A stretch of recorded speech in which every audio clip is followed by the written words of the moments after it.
funkcia pero. Otvoríme si obrázok.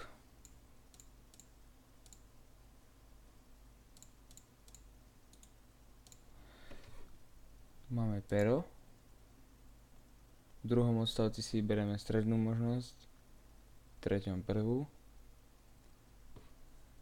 Klikneme ľavým tlačítkom myši. Zase klikneme. Robí sa nám čiara. Pri držaní maltu pridávame na čiaru body, ktorými pomocou pridržaním kontrolu a myšky môžeme tvarovať našu linku. Cesta musí pokračovať tou stranou, ktorou sme dali posledný bod, čiže pokračovať sem nemôžem. Otvoríme ďalšiu lajnu, kľudne je viacej. Dodatočne altom pridávame body. Kontrolom bod natiahneme. V tomto príbode sa nám vždy spravia také kontrolné body, ktorými môžeme tú našu cestu tvarovať. Taktiež kontrolom pridržaným a myšou ťaháme.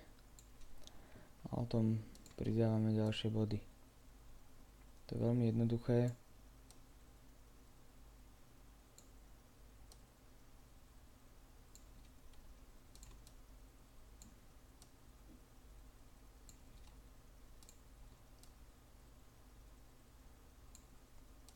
Dá sa na to pomerne rýchlo zvyknúť.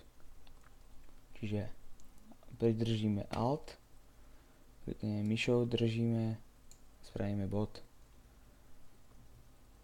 Pridržíme Ctrl, chytíme bod a posunieme ho.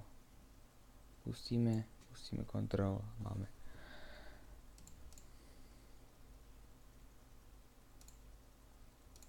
Body sa dajú ešte aj celá naša cesta posúvať.